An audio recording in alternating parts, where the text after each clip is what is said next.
Mrs. Eleanor Vance lived in a house as grand as a palace.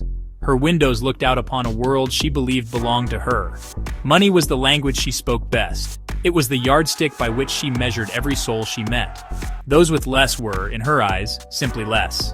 They were like furniture in the grand room of her life, present, but not truly seen. She moved through her days with an air of great importance, her chin held high, her gaze often looking past the people who served her. She believed her wealth was a shield, protecting her from the ordinary troubles of ordinary folk.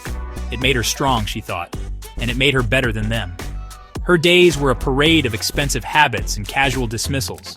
At the finest restaurant in the city, she would send back a perfectly good plate of food with a wave of her hand. The waiter, a young man working to pay for his studies, would be met with a cold stare. She would say, "This is not what I expect," without a hint of warmth. When her driver, a kind man with a family, would greet her with a cheerful good morning, she would offer only a silent nod in return. She saw his service not as a kindness or a job well done, but as something she had purchased. His humanity was invisible to her, hidden behind the salary she paid him. She walked through the city's markets as if she were a queen inspecting her subjects. The vendors, with their humble stalls and honest smiles, tried to catch her eye. They offered her their best fruits and flowers. But Mrs. Vance would simply glance at their wares with a look of disdain. She preferred the sterile, impersonal aisles of the most exclusive department stores. She could not understand the simple pride a baker felt for a fresh loaf of bread, or the joy a florist found in a perfect bloom. To her, these were just small things for small people. And she was, in every way she could measure, a very large person indeed. This was the world as Eleanor Vance saw it, a place neatly divided between the haves and the have-nots. She was firmly and proudly a have. She had everything money could buy, a magnificent home, closets full of designer clothes, and a calendar full of important events. Yet there was a quiet emptiness in her grand rooms. There was a silence that even the ticking of her expensive clocks could not fill. She possessed much, but she understood very little about the true richness of life, the kind that cannot be counted in dollars and cents. She was about to receive a lesson in a currency she had long forgotten. The currency of the human heart. One bright Tuesday, the kind of day that seems too perfect to hold any trouble, Mrs. Vance decided to wear her most precious piece of jewelry. It was a locket, a gift from her late grandmother. It was not the most expensive piece she owned, but it held a value beyond gold or diamonds. Inside was a tiny faded photograph of her grandmother, the one person who had shown her unconditional love as a child. The locket was her secret connection to a simpler, kinder past. She fastened the delicate gold chain around her neck, feeling the familiar weight of it against her skin.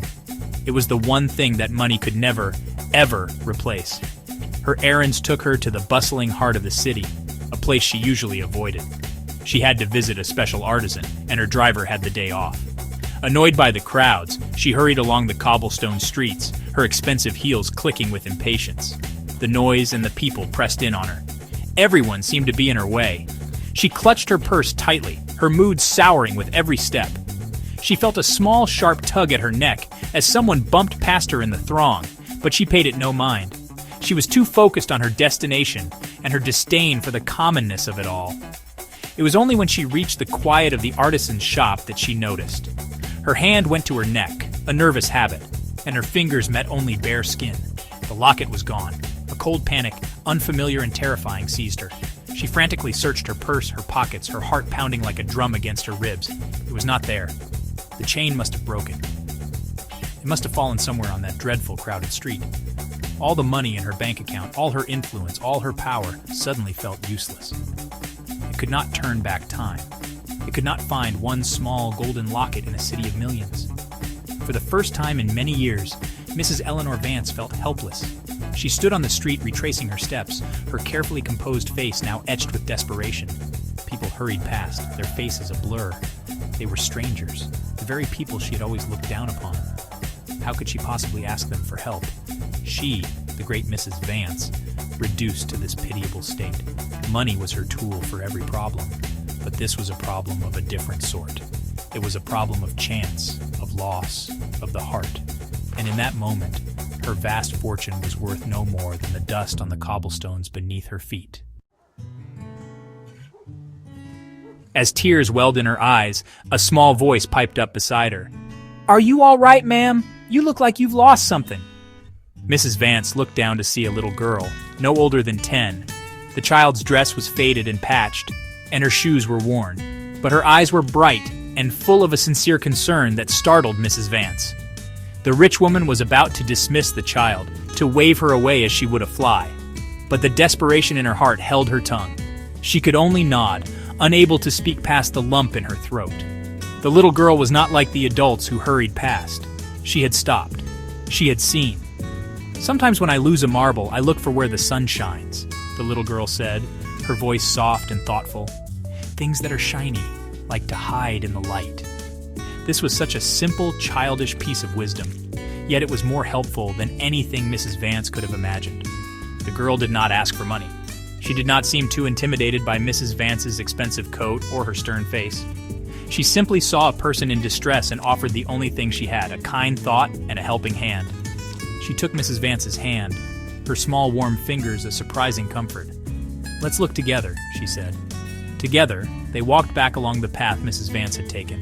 The little girl, whose name was Lily, had eyes that were sharp and accustomed to looking for small treasures on the ground. She scanned the cracks between the cobblestones, her brow furrowed in concentration. Mrs. Vance, for her part, felt a strange and unfamiliar feeling. She was being led by a poor child, relying on her for help. The wall she had built around herself was beginning to crumble. She saw the street not as a dirty, crowded place, but through Lily's eyes, as a place of possibility where lost things could be found. And then Lily stopped. She pointed to a spot near a drain where a sliver of sunlight had caught something bright. "There," she whispered, her eyes wide with excitement. Lying there, nestled between two stones, was the golden locket. It was glinting as if it had been waiting for them. Lily carefully picked it up, its delicate chain broken, and placed it gently into Mrs. Vance's trembling hand. The relief that washed over the woman was immense, but it was quickly followed by a profound sense of awe. This little girl, with nothing to her name, had given her back the most valuable thing she owned. Mrs. Vance stared at the locket in her palm, and then at the smiling face of the little girl. In that moment, her entire world shifted. She saw with perfect clarity how wrong she had been. Her money had made her blind. It had made her believe she was above others, but here was proof that she was not. A child, with no wealth to her name, had shown her more compassion and offered more effective help than anyone in her own privileged circle could have. Lily had not seen a rich woman. She had seen a sad person, and she had acted with a pure and simple kindness that asked for nothing in return. Tears streamed down Mrs. Vance's face, but they were not tears of panic anymore. They were tears of gratitude and shame.